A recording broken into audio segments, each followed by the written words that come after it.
don't know what should. Naturally, there are questions, controversies, and anything that comes to mind. But my guest is a security expert. He is a Wanago. He joins me via the phone, and I'm hoping he has answers to my very many questions. Good day, Mr. Wanago. Thank you for joining us. Yeah, good day, Sam. A pleasure to be with you, as always. Yes, indeed. It's always a pleasure. How are you doing, sir? We're good. And you? I'm wonderful. Okay. So firstly, this is not an allegation, right? It is the report from an audit, which means investigation, assessment was done, and in that report, it was concluded that weapons are missing. So, it's important to put that out there so that nobody thinks we're putting the police in bad light or just as usual, we want to talk bad about the police. But what are the potential implications of having firearms missing from the police? Oh, that is a very gruesome scenario. You don't want to even imagine the implications of having missing firearms, because that is the key ingredient for criminality with regards to perpetration of violence, extrajudicial murders, kidnappings, terrorism, and what have you. So firearms that are in the custody of the police and other security agencies are elements, are items that are very critical. They're not like everyday items. So extra security is always to be provided for such items. If we have unaccounted firearms, arms and ammunition missing, the implication is that disorder and violence will be the order of the day, because the clear implication that it will fall into the hands of criminals and those who perpetrate criminality in society. And you never can tell how you go about tackling them and the possibility of even retrieval of such arms. So it's something that you don't want to even imagine, you don't want to let happen. I'm aware of many cases where individuals who have been in security agencies have lost their jobs because of carelessness, a single firearm. Not to now talk about a case of hundreds or thousands of firearms missing over a period of time. This is something that should not even be contemplated, should not even be imagined. Okay, so what is the procedure? Let's imagine this report did not make it out. Before now, what was the official protocol, for the safeguarding of firearms? How does the police take the arm? How do they account for it? Oh, okay. The thing is, from agency to agency, you may have slight variations, right? But of course, even within every security agency, you have the armory, which is the place of storage of these arms. Okay. And the ideal modus operandi is for those who go on special operations who require these arms to sign for these arms. Okay. The armorer, after due clearance, of course, they have been properly profiled, properly scrutinized and employed, so they have the right to bear arms. And then for certain operations, they have to sign for such arms and ammunition. And after the operations, they also give an account and return these arms to the armory. But of course, you also have those who do not have to sign for arms, who, by virtue of the nature of the job they do, they need to have these arms with them on a daily basis. Maybe they're in protective security, or they're in some kind of strike force, or IG response team. So they may be having a handover situation, maybe day and night teams, and they can hand over today to another team, you can hand over to another team tomorrow, and such scenario. So, but long and short, even those people who may not return their arms on a daily basis after operations, they still have to account for the arms, because there's something called returns. Right? Many agencies have that, either on a monthly basis or on a quarterly basis, within the agencies themselves. So be it the army, be it the police, be it the DSS, you have cases where the operations team would have to, at the leadership level, would have to get these reports, on how many arms we have, how many ammunitions were expended, what is the state of stability of these arms, are they functional or not functional? But this would be a basis for them to even make demands for fresh arms. Let's say you have very stale arms that have been so obsolete and so old, no longer serviceable. It is through such returns that you're able to say that, okay, we have 100,000 arms in our armory, but only 80,000 are functional. Therefore, we need more arms and ammunition. You understand? Yeah. So there are processes from each agency, one agency to another, to resolve such issues. Is a police officer supposed to go back home with his weapon? This is a little tricky. It's a little tricky. Like I said earlier, ideally you should not move around with your weapon alone unilaterally. There are protocols for these things. People who bear arms, particularly if you are in a non-guarded territory, Yeah. you should not be moving solo because even your life is at risk, and that arm is a target for criminals, right? So if you are living in the police barracks, in the quarters, and what have you, the means of transportation from wherever you do your operations, and you have to keep the arms, must be guaranteed. There must be some proper cover for you. Okay. But if you are moving solely as a security expert, a policeman, a soldier, a DSS operative, civil defense, and what have you, this agency, the particular agency of formation, would have to have a protocol in place that determines how you move with such arms. If you must move with the arms to your house, are you living in the quarters? In which case, there is some degree of security around where you are living. But if you are living in the public area like that, I think the standard is not for you to move around with your arms. Of course, we have some people who are plainclothes policemen, so they are undercover operatives. They may have certain category of arms, of course, not maybe the GPMGs of this world and the other mechanized kind of arms. So such persons may also have, but are they allowed to also mix a society like that with such arms? That's a matter for another day. We don't want to go into the tradecraft, and the everyday operations of such agencies. But the proper thing is that there must be a proper coverage in terms of security cover for such arms. There must be, what's it say now, a proper route analysis in order of speaking. Where are you taking these arms to? Where are you going to go through? Who are the people who are with you where you have these arms? Yeah. Do you have minimum security should anything go wrong? That must be in place before any arm leaves the armory. You cannot unilaterally by yourself and arbitrarily set to take these arms and go it on your public and private endeavor.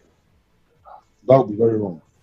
Okay, we have a break coming up in 3 minutes, and this conversation underscores the need for accountability and oversight. As the report stated earlier, these were arms unaccounted for from 2018 till date. And it brings up the question about regulations. Who checks the police? Because I'm sure we did not need a 2025 audit telling us about the last 5 to 6 years. On a regular basis, whose job is it to perform the oversight functions to ensure that the minute one arm goes missing, it is reported and tackled, as against having a report that now talks about the last 5 years and now it's numbering in thousands?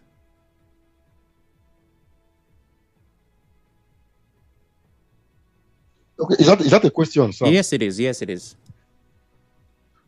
Okay, so like I stated earlier, this issue about so one of my favorite quotes is "Ipsos custodies, ipsos custodies," who guards the guards themselves. Many agencies have an arm, they have a department that's in charge of taking care of such things. You understand? You have cases of disciplinary cases and how the provost marshal office handles such issues, right? And you have cases where if there is any infraction of security or any misconduct by operative of the agency, there are channels for these things to happen. So within such agencies, there are internal mechanisms, internal checks and balances to also check the way they carry out their actions or inactions. You understand? So it depends. The ability of these agencies to also now give a report, because under the NSA's office, certain agencies have some degree of reporting. You understand? You don't exist in isolation. Yeah. And of course, the commander-in-chief has general oversight because he's in charge. You can hire and fire. But within your own agency, it's your job as the IG or the DGSS or the army staff to ensure that the proper processes are in place to see that there are no such gaps that will lead to such arms and ammunition taking flight without being accounted for. Okay. Well, we have a break coming up, Mr. Wanago. After the break, we talk some more. We talk about the possible consequences that should follow this and, of course, the solutions. Please stay with us. All right. Thank you.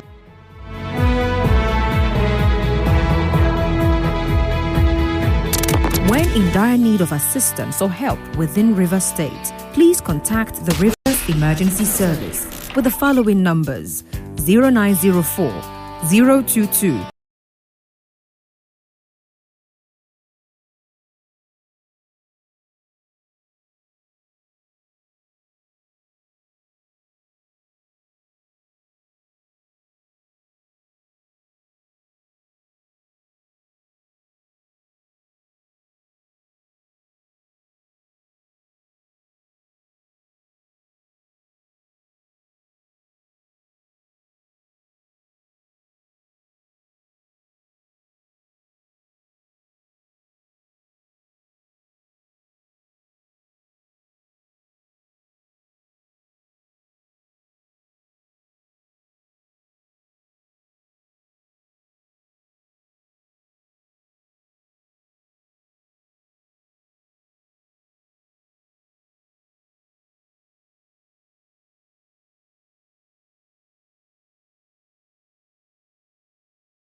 Max 92.3 Nigeria Info. Sam Oracle Chinedu here. Our conversation for this hour is about the Senate demanding accountability for over 3,000 missing police firearms. They're demanding that the office of the IG, Kayode Egbetoku, explains the missing firearms within the Nigeria Police Force reported by the Auditor General of the Federation. My guest is Efe Wanago. He joins me via the phone. He's still right here. He is a security expert. He's been telling us about the protocol, how things are done in the ranks of the police. You're welcome once again, Mr. Efe.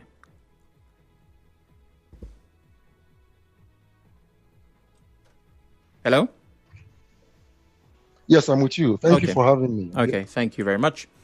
Okay, so over to consequences. In the event that these firearms are not accounted for, or even now that the Senate is asking questions, what kind of consequences should this attract? Is this grave enough to demand the sack of the IG of police? Well, in my experience, right, so lack of supervision for commanding officers, for senior officers, is a major breach, particularly if that lack of supervision has anything major. In this case, if the IG himself and his team are already taking action and are already allowing the internal processes to work, if we don't have any case of inherent complicity by the IG, I think it would be far-fetched to expect that the sack will be called, right?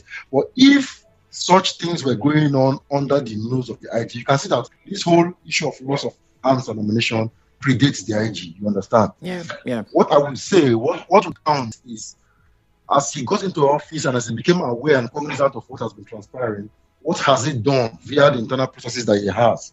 Is he trying to weed out the bad eggs, those who would have been negligent or otherwise criminally culpable in what they do? Or is he looking the other way? You understand? So that would be for such an agency like the Nigerian Senate that the committee is meeting with to determine. You understand? So if you don't have the full facts, it would be hasty to say that, okay, somebody should call for his head.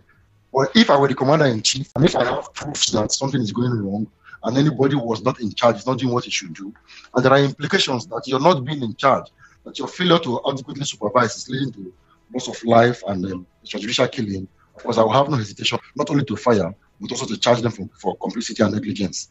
Because there are implications for whatever you do as somebody who has sworn on oath to do something, to take action on behalf of the larger percentage of the citizenry. So I think the Senate, the commander-in-chief, would have to see the audit report. And after the entire exercise, this visitation IG is having has been done, a paper would have to come out, you understand, that would determine whether or not somebody can say that, okay, the IG cannot be held liable because this predates him actually, and when he became aware, this is what he has been doing. But he cannot say that he's unaware or he's not doing anything about it. But that would be only after we get the proper information. Okay. Well, finally, Mr. Wanago, international best practice. What is the best way to tackle this, and how can we ensure that we're not here moving forward?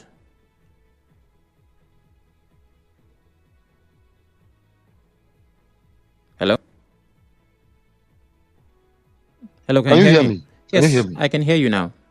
Did you hear the question?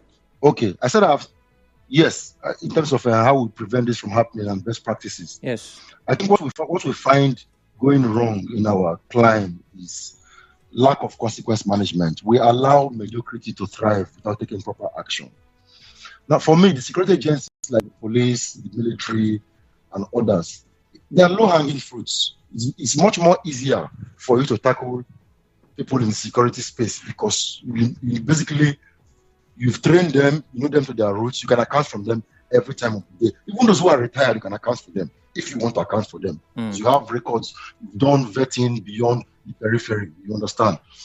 So if consequence management is properly applied, if people run foul of the rules and regulation of the operational orders and operational plans, you immediately apply the requisite consequence management action. Rather than he's my brother or she's my sister or he's the brother of the governor or the president has appointed him, I cannot do anything. That's the problem we have. Because these things escalate and become so big and confront us as a society when we permit them to happen from the very small level. At the level of a police division, for instance, if somebody decides to carry a weapon and fires without control, and there's no reason for him to fire, you understand? That in itself is a major crime. Yeah. Part of the reasons when you're trained in terms of clearing firearms and at the range, you are told to never point a gun at somebody you don't intend to shoot. It's a fundamental rule of weapons handling and usage. But we have all kinds of things happening in this day and age. You understand? So, I think I should stop now. I have some more functions I'm going to wear. Yeah. All right. Thank you very much. That was the last question. Thank you, Mr. Wanago, for your time. We truly appreciate it. Have yourself a wonderful day. Okay. So you've heard from the security experts. This is an anomaly. It should not be the case. And I say this boldly. Having one firearm missing from any police division is a problem. What this means is that the police cannot account for that firearm. What it also means that it might be in the arm of someone who is not licensed to carry it. And your guess is as good as mine. If you keep digging down that hole, the nozzle might be pointed in the wrong direction, the trigger fired, and well, you have the wrong person dying for no reason. But now, over 170,000 missing from 2018. In 2020 alone, 3,907. And these are important questions begging desperate answers. But my question for you is, how does this impact public trust in the police force? How does this impact public trust in the police force? The numbers to call are 0817-923-0002, 0817-923-0003. WhatsApp is 080-903-06-416. We're live on Facebook and Twitter at Nigeria InfoPH. You can watch, listen, and drop your comments on those platforms. Please turn off your radio as you call. A message on WhatsApp from OK reads, the Nigerian Army Act recommends a death penalty for the loss of small arms. I don't know what the Police Act says. What the committee should be asking the IG is what action was taken by the unit commanders of the commands where these losses took place. Okay, from Rumodumaya says. And Owanete West says, greetings. 3,907 firearms missing in police custody. This is not palatable to hear and unacceptable. I believe the negligence of the Nigeria Police unbiased investigation should be set up to investigate Nigeria Police commands. Owanete says on WhatsApp. I'll be speaking to Sampam in a bit. Okay, I can do that now. Hello, good evening. Yeah, good evening. Good evening. Yes, I'm calling. This is Sampa. I'm calling from Old Port Harcourt Township. All right, please go ahead. These statistics that you are giving now. Yes. Does it include the weapons that this IPOB and what's their name again? Boko Haram militants, the ones that the police that they killed and collect their weapons?